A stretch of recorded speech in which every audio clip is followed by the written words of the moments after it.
আওয়ামী লীগ সরকার কর্তৃক দায়েরকৃত ২১ August grenade হামলায় মামলা থেকে বিএনপির ভারপ্রাপ্ত চেয়ারম্যান তারেক রহমান খালাস পাওয়ায় জামালপুরের মাদারগঞ্জে আনন্দ মিছিল অনুষ্ঠিত হয়েছে।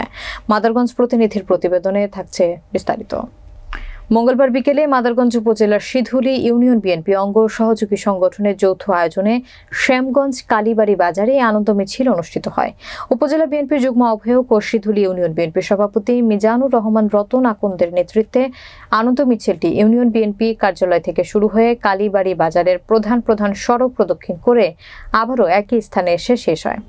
এ সময় সিধুলী ইউনিয়ন বিএনপির সাধারণ সম্পাদক শফিকুল ইসলাম, সহসভাপতি মোয়াজ্জেম হোসেন তোতা, মঞ্জুরুল মোর্শেদ মিঠু, ফরহাদ হোসেন টিক্কা, দপ্তর সম্পাদক মশিউর রহমান, উপজেলা যুব দলের যুগ্ম আহ্বায়ক জুয়েল রানা, শ্রমিক দলের যুগ্ম সাধারণ সম্পাদক ওয়াজেদ আলী, সাংগঠনিক সম্পাদক গোলাম মওলা বিদ্যুৎ, সিধুলী ইউনিয়ন স্বেচ্ছাসেবক দলের সাবেক সভাপতি দেলোয়ার হোসেন দুলাল সহ সিধুলী ইউনিয়ন বিএনপি ও সহযোগী সংগঠনের নেতৃবৃন্দ উপস্থিত ছিলেন।